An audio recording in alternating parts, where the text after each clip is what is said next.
Alors, Baruch Hashem, on reprend, et maintenant on va faire la lettre Zayin. Qu'est-ce qui distingue la lettre Zayin de la lettre Vav, graphiquement? C'est pas facile, parce qu'en général, on dessine le Zayin comme étant une espèce de...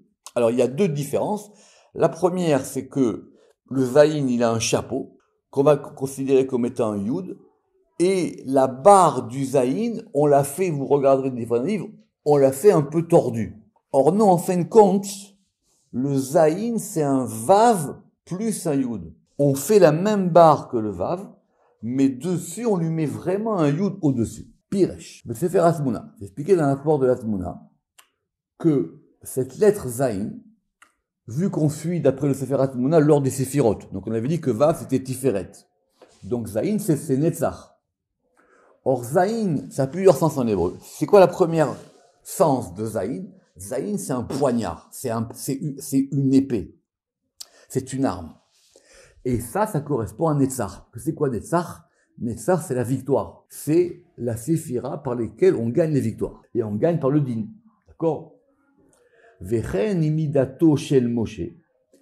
Et elle est aussi liée à Moshe. Et c'est par le Zayin que Moshe, il a gagné la guerre contre Amalek. D'où il sort ça? Bonne question. Question dans la question. On l'avait déjà évoqué, mais j'y reviens. Normalement, Moshe, il est Tiferet. Vous vous rappelez qu'on a dit que Moshe, c'est la Neshama quelque part de Yaakov. On a dit que Moshe, il a eu dans son monde ce que Yaakov, il aura dans le monde qui vient. On a dit que Moshe, c'était le côté caché de Tiferet, à tel point que vous vous rappelez qu'on avait dit que c'était pour ça qu'on disait que Moshe, il était date. Mais, dans certains livres, on trouve aussi que Moshe, il est lié à Netzach.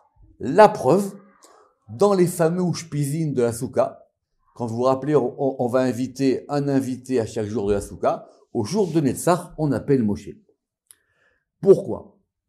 Parce que comment Moshe, il a fait la guerre contre Amalek? Vous vous rappelez cette histoire? Il est monté sur une montagne, et il a élevé les mains. Et à tel point qu'il a demandé à ce qu'on l'aide, à ce que ses mains soient levées. Il a dit que tant que les mains de Moshe étaient élevées, il gagnait la guerre, et quand les mains s'abaissaient, il perdait la guerre.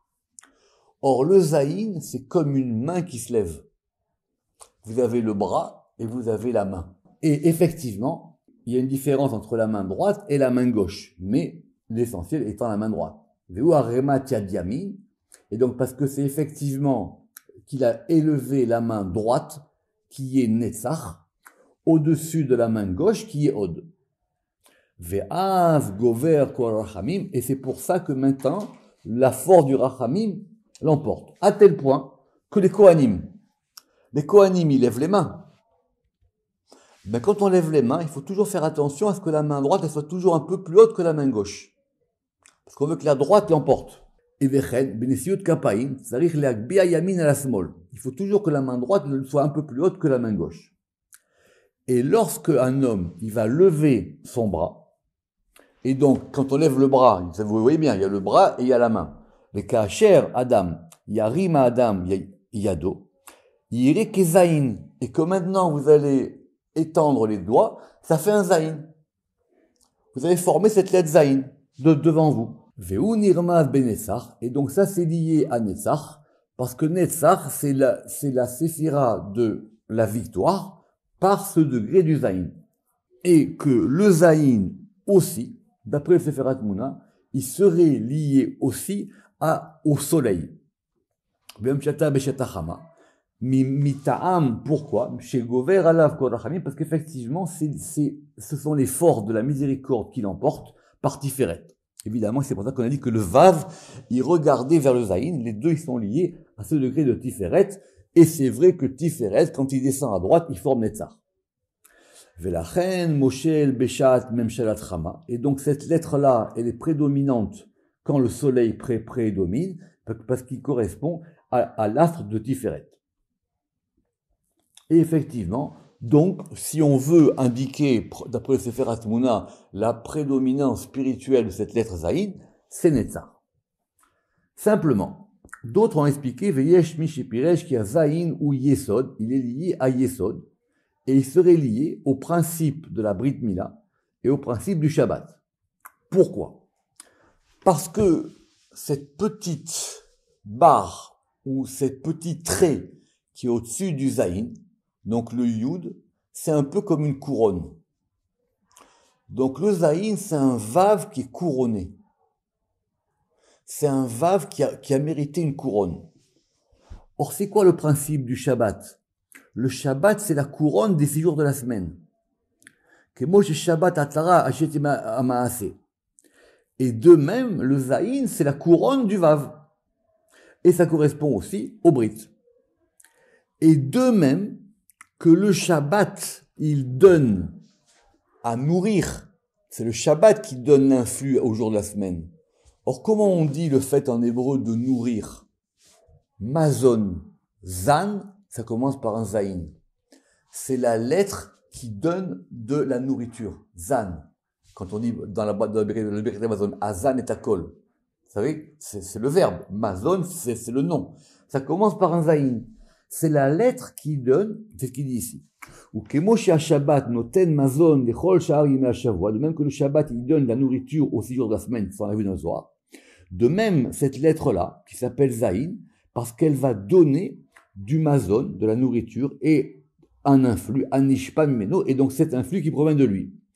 Et de la même manière, il correspond au brit, qui est de Tiferet, parce que Tiferet, c'est le vav, et la couronne du gouffre, c'est le brit. On verra qu'effectivement, si c'est comme ça, quel est le principe qui viendra après le zayin? C'est le chet.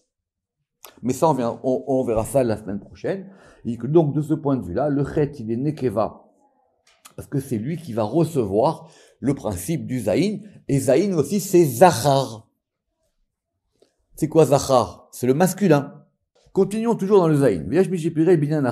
Le zayin, on medet bezo atsura, que la forme du zayin, elle est telle que deletaken ashva'a vechaluk le golem aneetzal anasi min hachomer. Alors, apparemment, le Ramak dans ces citations-là, c'est un livre de Kabbalah ancienne qui explique ça d'après les principes. Et il dit que c'est lui qui donne la matière première de la forme. Ok. Autre explication. Zayin romezet le midat akvura.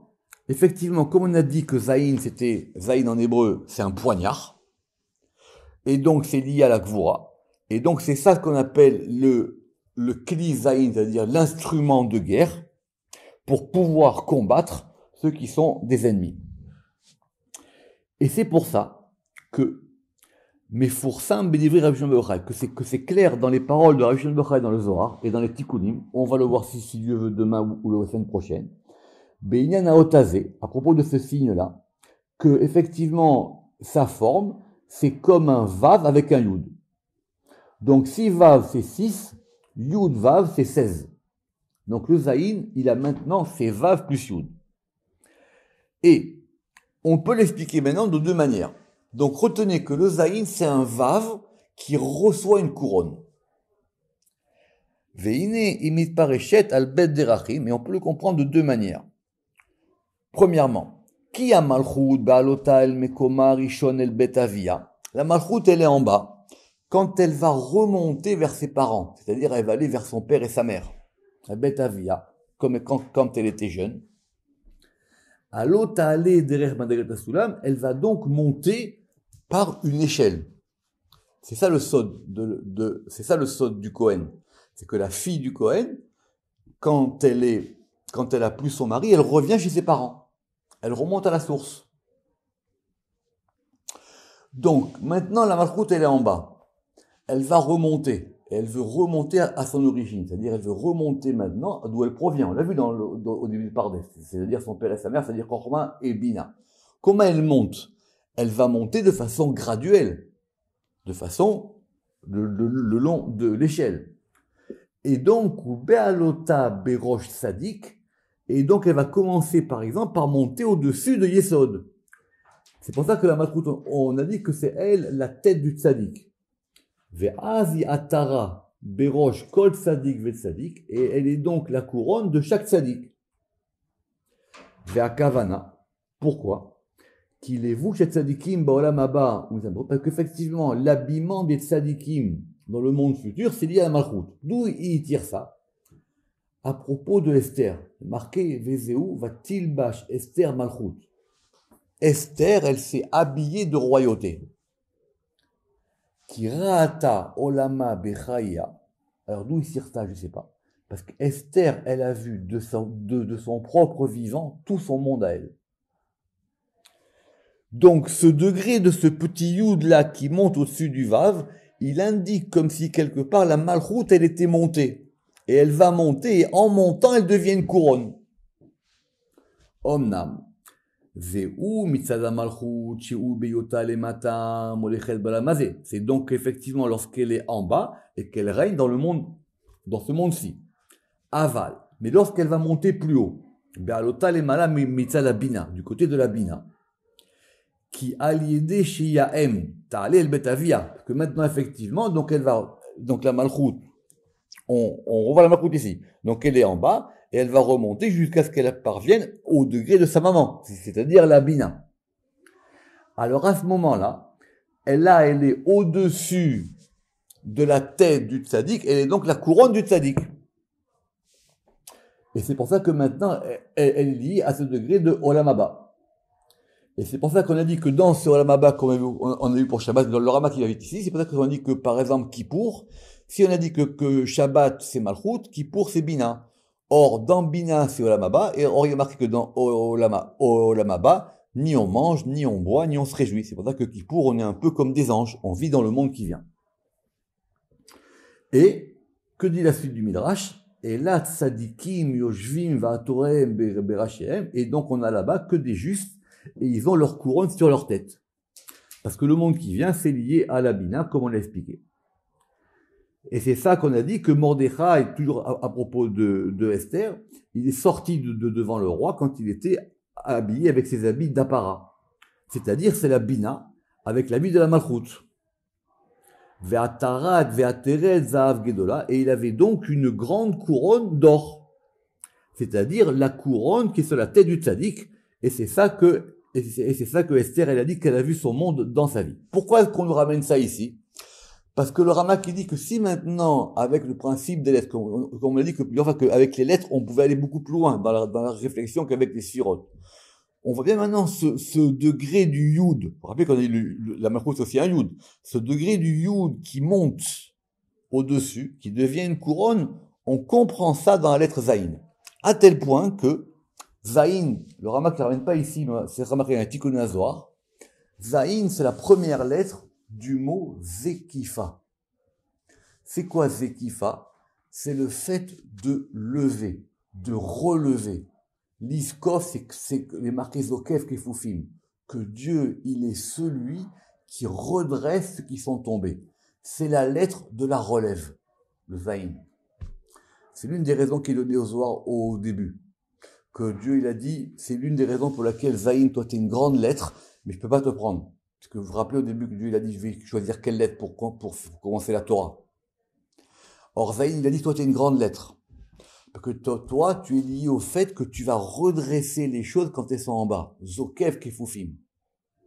La preuve, c'est que dans la Hamida, on dit que dans la Hamida, on se prosterne, et après on se relève.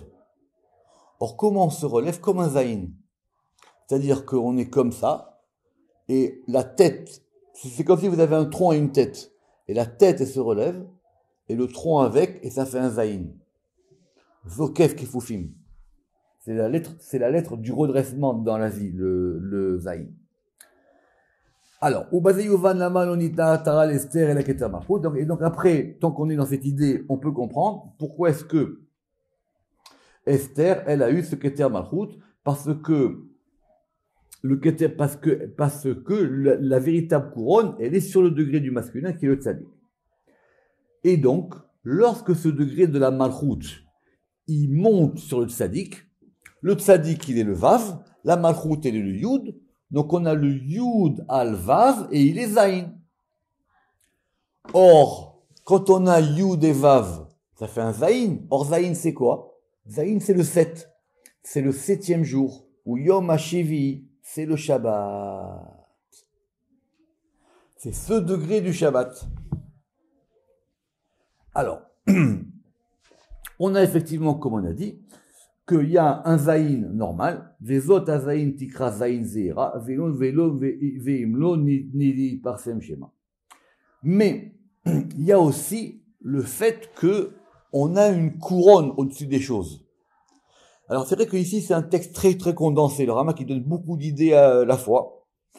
Mais c'est quoi ce degré qu'on met au-dessus de la lettre? Si on considère que zaïn c'est un yud sur un vav, c'est comme si on avait donné un ornement au vav. Alors, comment ça s'appelle les ornements qu'on met aux lettres? Ça s'appelle les tagines. Dans le Sefer Torah, vous avez des tagines. Ce sont des petites couronnes. Vous voyez ces espèces de petites couronnes qu'on met au-dessus des lettres. Ve'od yesh atara berosh Sefer Torah. Et c'est ça qu'on appelle dans le Zohar taga des Sefer Torah. C'est-à-dire que quoi? C'est-à-dire que maintenant, ce degré de la malchoute, il est monté au-dessus des lettres de la Torah. Vezeu balota derech hamadrigot. Ad Chorma, et il est monté jusqu'au degré de Chorma, parce qu'on a dit que les tagines, ils venaient en général de Chorma, parce que les lettres, elles sont liées à Bina, et les tagines aussi à Chorma ou à Keter, c'est une autre question. Mais lorsqu'effectivement, elles montent à ce degré, donc la malchoute, elle s'appelle Ateret Baala. Maintenant, c'est plus la tête du tzaddik, c'est la couronne de son époux. Et encore une fois, c'est un yud sur un vav, yud al vav, et donc ça fait un zaïn. Et donc c'est pour ça que ce degré de ces zéinines, et littéralement on peut comprendre que ce sont des armes, ces armes des lettres qui sont au-dessus des lettres, c'est ce qu'on appelle les tagines. Vezeu shegam ken avav tiferet yom hashevi, c'est pour ça que le vav aussi qui est tiferet, il est yom hashevi. Et ce yud là, on le trouve aussi dans une autre lettre. Où est-ce qu'on trouve une lettre qui a un yud au-dessus? Dans le guimel. Quand on avait vu le guimel. Vous vous rappelez, on avait dit que c'était comme si, il y avait un vav, et que ce vav-là, il avait un yud dessus. Évidemment, il a un pied à gauche. Et donc, ça va faire ce qu'on a dit la dernière fois, ces trois zénines qui sont comme un shin, et qui sont liés à Netzach Odeix. Et il dit le Ramak, je vous ai ramené simplement ici quelques échantillons de tout ce que j'ai trouvé, des chivoulek, ça veut dire c'est comme si quelqu'un qui va au champ et il va cueillir un peu à droite à gauche pour faire un petit bouquet. Et il dit vekolze em chivoulé aleket, ce sont un bouquet du chant de la Torah de Rabbi Shimon Bar Yochai, Baruch Adonai Le'olam, Amen ve Amen.